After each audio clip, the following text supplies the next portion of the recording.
É um prazer muito grande estar com você neste início de 2010, nesta época, nesta era absolutamente diferente do planeta Terra e que nos coloca, todos nós humanos, diante de um cenário que nenhum ser humano antes de nós jamais viu, sonhou ou experimentou, mas que hoje faz parte do nosso cotidiano. E a gente tem que enfrentá-lo. E nós temos que aprender a ter mente, coração, espírito, inteligência e sabedoria para lidar com este tempo, com essa hora, com as coisas que estão à volta de nós. Foi por isso que eu escolhi compartilhar com você um texto que está no meu site, o www.caiofabio.com, chamado 10 princípios para ser bem-sucedido. Eu já o escrevi há algum tempo atrás, mas hoje, nesse início de ano, eu quero lê-lo para você e comentá-lo com você. São 10 princípios simples para quem deseja ser bem-sucedido na vida, segundo o Evangelho, segundo o Espírito de Jesus. Primeiro princípio: creia que a sua vida cumpre um propósito divino na Terra. Se você não acreditar que você existe para cumprir um propósito divino na Terra, todo sucesso seu será o anti-sucesso do ponto de vista de Deus. Para que a gente seja bem-sucedido do ponto de vista de Deus, a primeira coisa a acontecer é crer que a nossa vida cumpre um propósito divino na Terra. Olhe para esse surtado aqui, para esse maluco chamado Caio Fábio que você está assistindo. Olhe bem para mim nos meus olhos. Veja o brilho da minha loucura. Você entendeu? Vós, psicólogos, psicanalistas, psiquiatras, filósofos, olhai os meus olhos e ficai perplexos com o que vos digo. Eu, Caio Fábio, nasci para cumprir um propósito de Deus na Terra. Gostaram do tamanho do meu surto? Esse é o meu surto. Eu carrego uma semente de divindade. Você acha que isso é o meu narcisismo? Essa é a minha âncora. É isso que me dá poder para enfrentar a vida, a morte, o contraditório, seja lá o que for. Eu sei que eu existo para cumprir um propósito de Deus na Terra. Mais que isto, ainda no primeiro elemento, no primeiro princípio, eu concluo dizendo: você é influenciado pelos genes que herdou dos seus pais. Claro que você é. E é também bastante circunstancializado pelo meio, pelo ambiente no qual você vive. É claro que é. Entretanto, mais forte do que as determinações genéticas ou do que os condicionamentos do meio social no qual você vive, é o seu chamado para ser. Você foi criado como um sacramento, como um sacerdote neste universo de Deus. Por isso, você existe e sabe que existe, tem consciência de si. Por isso, enche a sua consciência com esse significado de que você existe com um propósito divino a ser cumprido na Terra. Quando você assumir sua vocação para ser, as outras pessoas vão encontrar você. Eu vou repetir isso. Quando você assumir genuinamente a sua vocação para ser, assumir quem você é em Deus e para Deus, aí as outras pessoas vão começar a encontrar você. Segundo princípio que eu quero que você guarde no seu coração: creia que seu dia ganha força e energia espiritual quando você ora. Vou repetir. Creia que o seu dia ganha força e ganha energia espiritual quando você é uma pessoa que ora. Quando você abre a porta do dia com oração. Quando você tranca as portas da noite com oração. Quando você dá um passo depois do outro, submetendo os seus pensamentos a Deus. Quando o seu processo de pensar passa a ser um processo de orar. Quando você não fica mais pensando entre você e você mesmo. quando não é mais o conflito do anjinho da direita com o demoninho da esquerda, todos com a sua cara, dizendo, faça isso, seu palhaço, panacão. Aí o outro diz, não seja otário, seu paracudo, se fizer vai se quebrar. Enquanto o cara fica aí, ó, entre o anjinho da direita e o demoninho da esquerda, ele está danado. Orar é fazer com que eu tire o chapéu dos meus pensamentos e o meu pensar viaje em Deus. Ao invés de eu chegar e dizer o que eu vou fazer para pegar esse desgraçado, eu digo, Senhor, Tu sabes como eu estou sendo oprimido. Me dá sabedoria, conforme o Evangelho, para que eu saia disso, sem que a minha vida se torne uma calamidade no processo. Quem pensa orando, encontra o caminho da vereda bem-sucedida diante de Deus sempre, porque não há nenhum pensamento horroroso que sobreviva à franqueza de um orar que coloca todos os temas da mente diante do Deus que é amor, verdade, justiça, graça e equidade. Por isso, o segundo princípio para quem quer ser bem-sucedido é este: creia que o seu dia ganha força e ganha energia espiritual quando você ora. Portanto, ore sempre, mesmo nos seus afazeres, no seu cotidiano. Sempre que uma notícia ou informação lhe chegar, entregue-a a Deus. Não saia dando chute em pedras, nem soco em ponta de faca, nem diga eu vou resolver isso no peito e na raça. Entregue a Deus, ore. Coloque diante dele, ofereça a Deus os potenciais e as possibilidades de cada fato, de cada ocorrência, de cada percepção ou de cada impressão que lhe vem ao coração. Coloque tudo diante dele. Além disso, pare um pouco todos os dias, um pouquinho, ainda que seja só um pouco, e ore. E fale com Deus, e você não precisa de um panteão de Pedro, Paulo, Maria, José, Santa Etelvina, ninguém.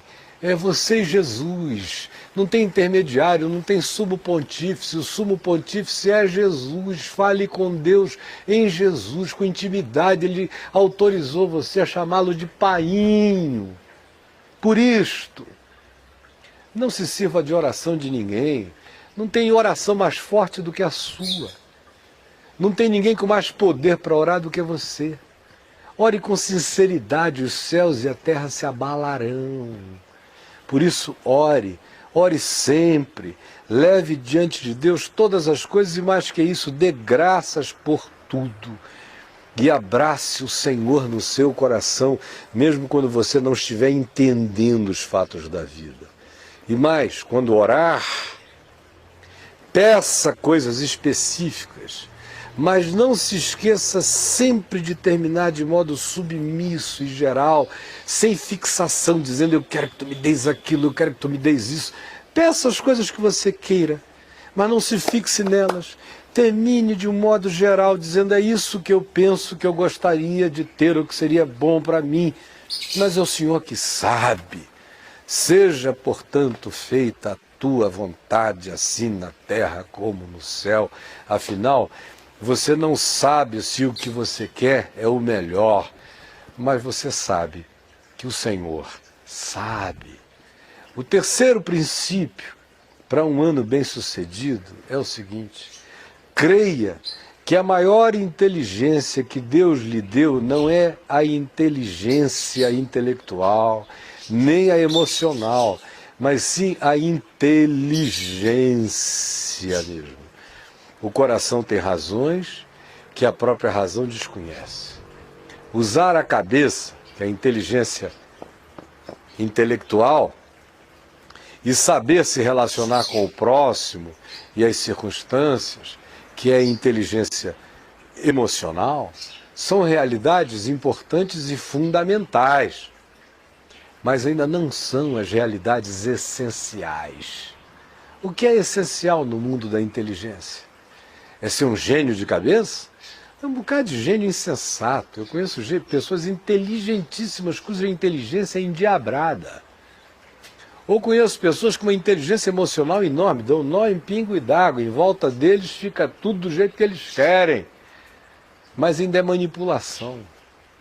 A verdadeira inteligência do ponto de vista de Deus é aquela que acontece nas essências do Espírito. De fato, o essencial habita os mistérios do Espírito no mundo do coração.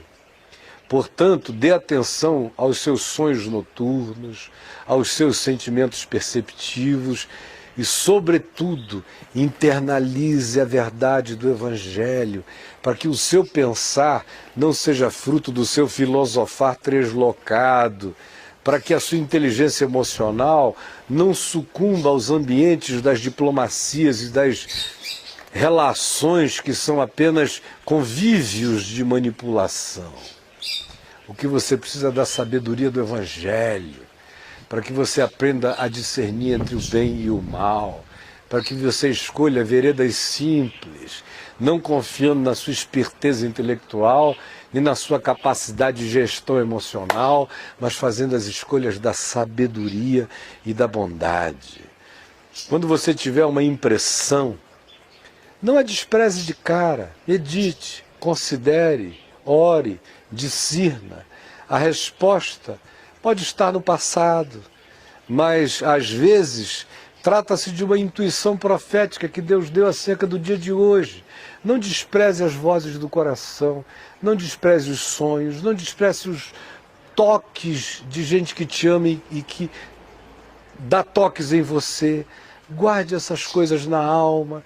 Ser inteligente é também guardar no coração um composer de fatos para ir aprendendo a sabedoria, como diz o Salmo. Ensina-me a contar os meus dias, todos eles, aprender com cada novo dia, para que eu alcance um coração sábio. Do ponto de vista de Deus, inteligência é sabedoria. Quarto princípio diz o seguinte: creia que quando alguém ama a Deus e ao próximo e respeita a vida, então tudo ganha sincronicidade, ganha conectividade. Se você ama o próximo e respeita os fluxos da vida, se você busca fazer pelo outro o que você quer que o outro faça a você, se você antes de fazer qualquer coisa diz, bom, eu gostaria que isso fosse feito para mim, se é uma coisa que vai lhe incomodar, não faça ao outro. Só gosta de incômodo o tarado. É aquele outro que gosta de fetiche, de apanhar, de ser amarrado, de que enfie um pedaço de vassoura no ânus dele. Esse cara não é confiável. Esse cara diz, ai meu Deus, eu gosto de apanhar. Esse aí não serve de referência para mim. Eu estou falando de gente normal. Gente normal diz o seguinte: qual é o bem que eu quero receber? Como é que eu gosto de ser tratado? Então é como eu gosto de ser tratado que tratarei os outros. Esse é o princípio de todas as coisas, Jesus ensina. E é isso que eu preciso aprender a praticar. Quando eu começo a praticar isso, quando eu amo a Deus e manifesto respeito ao próximo e respeito para com a vida, então as coisas começam a ganhar sincronicidade. Tudo vai ganhando harmonia. Ninguém precisa fazer nada, não precisa convocar nenhum concílio, nenhum seminário. A vida vai ganhando encaixes. O mundo vai ganhando os seus plugamentos, as harmonias vão acontecendo, as sinfonias vão se estabelecendo quando eu canto o canto do amor de Deus, para o próximo e para a vida. É assim, sempre será assim. Isso é apenas uma outra forma de dizer que todas as coisas passarão a contribuir conjuntamente para a sua vida, porque você ama a Deus, ama ao próximo e respeita a vida. O amor de Deus traz sentido para a vida. O amor de Deus transforma o cenário mais obscuro numa conspiração do bem. Você pode acreditar nisso? Creia para o seu bem, por favor. O quinto princípio diz o seguinte: creia que a leitura bíblica, a leitura da palavra, especialmente o Novo Testamento, que é a palavra que nos concerne acima de todas as coisas, porque é ela que revela Jesus. O Velho Testamento continua a ter importância, mas é uma importância relativa, porque o absoluto está aqui, naquilo que revela Jesus. Eu leio essa parte de cá do início, que é chamada de Velho Testamento, a partir dessa aqui. E esta aqui eu leio a partir de Jesus. O que parece com Jesus fica, o que não parece com Jesus sai. É simples assim. Por isso, creia que a leitura bíblica feita com os olhos do coração ilumina a alma e os caminhos da gente na terra. Ler a Bíblia é importante, mas essa leitura tem que ser feita a partir de Jesus. Há coisas na Bíblia que ficaram para trás, caducaram, esclerosaram. Por quê? Porque em Jesus elas não têm mais o lugar delas. Há milhares de coisas do Velho Testamento que estão mortas e sepultadas para sempre, porque Jesus veio para acabá-las. E eu não tenho o direito de fazer delas um zumbi na minha vida. Se eu sou de Jesus, uma quantidade imensa de coisas do Velho Testamento precisam ser sepultadas. As únicas que ficam vivas são aquelas que Jesus diz que são Evangelho, que tem a ver com o Espírito dele. Leia a Bíblia assim. E aí você, lendo assim, vai descobrir o significado de ter diante de si não um oráculo. O que você tem diante de si é palavra de Deus para todas as dimensões da vida, para não lhe deixar dúvida a respeito de nada. Ele vai lhe dar consciência de procedimentos os mais diversos, mesmo no ambiente mais absurdo e mais estapafúrdio. Você vai encontrar sentido, propósito e direção, vai fortalecer o seu mundo espiritual, porque ninguém que não leia a palavra vai se fortalecer espiritualmente, só se fortalece espiritualmente quem se encharca do Evangelho. Por isso, leia a palavra como caminho de descoberta e de insights para a sua visão do mundo, de si mesmo e de Deus, e obedeça, porque a palavra é lâmpada para os nossos pés, é luz para os nossos caminhos, é o caminho da vida. O sexto princípio diz assim: creia que uma atitude mental positiva tanto é resultado de uma espiritualidade sadia, como também pavimenta o caminho de todo ser humano bem-sucedido. Eu vou repetir: creia que uma atitude mental positiva, não negativa, positiva, que pensa o melhor, que espera o melhor, que projeta o melhor. Essa atitude mental positiva tanto é resultado de uma espiritualidade sadia. Para se ter essa mente positiva, a gente tem que ter uma espiritualidade sadia, fundada em fé, em amor e em confiança. Como também, mais do que isso, essa atitude mental positiva, que é resultado de uma espiritualidade sadia, fundamenta, pavimenta o caminho de todo ser humano bem-sucedido. Qualquer ser humano bem-sucedido terá que trilhar essa vereda assim. Do contrário, ele pode ganhar bilhões e continuará a ser um miserável desgraçado. Ele pode construir a torre mais alta da terra. De fato, ele está cavando proporcionalmente um buraco equivalente para a sua própria alma, porque só encontra caminho de vida na existência aquele que olha para a vida com uma atitude mental positiva. Essa atitude mental positiva tem que ser fruto de uma espiritualidade baseada em amor, e essa atitude baseada em amor pavimenta o caminho de todo ser humano bem-sucedido. E eu costumo dizer que mesmo ateus positivos se dão melhor na vida do que ateus negativos. Vou repetir: até ateus positivos se dão melhor na vida do que ateus negativos. O mesmo princípio se aplica a qualquer ser humano.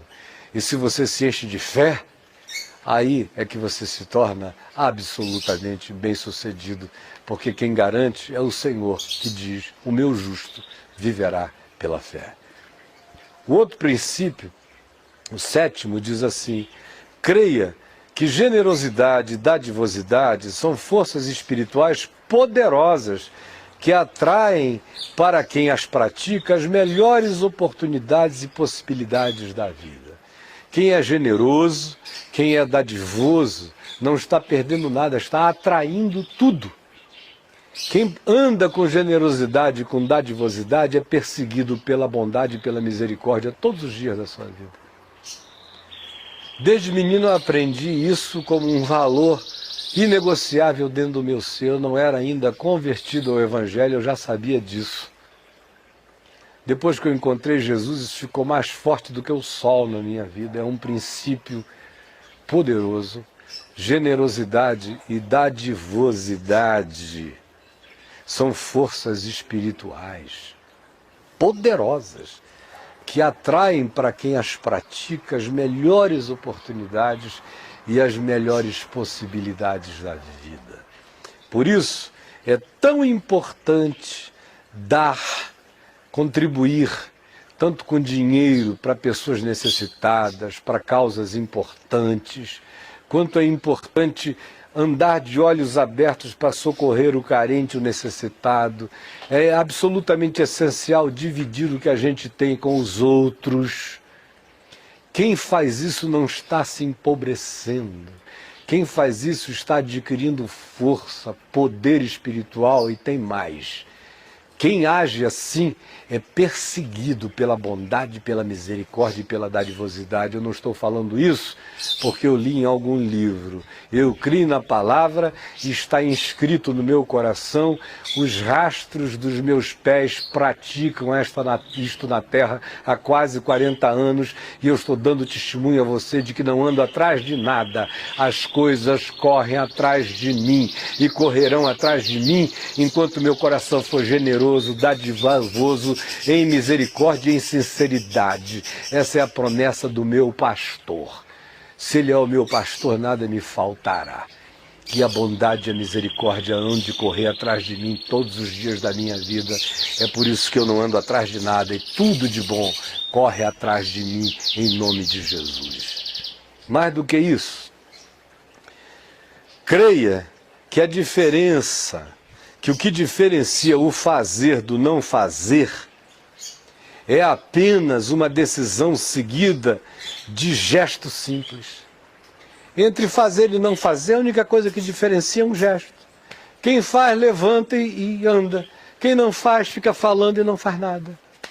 Então, ao invés de ficar elaborando o ano inteiro o que você vai fazer, levante antes. Assim mesmo, nunca adia o início de qualquer coisa na qual você acredita, se a oportunidade se apresentar e seu coração responder com paz e fé.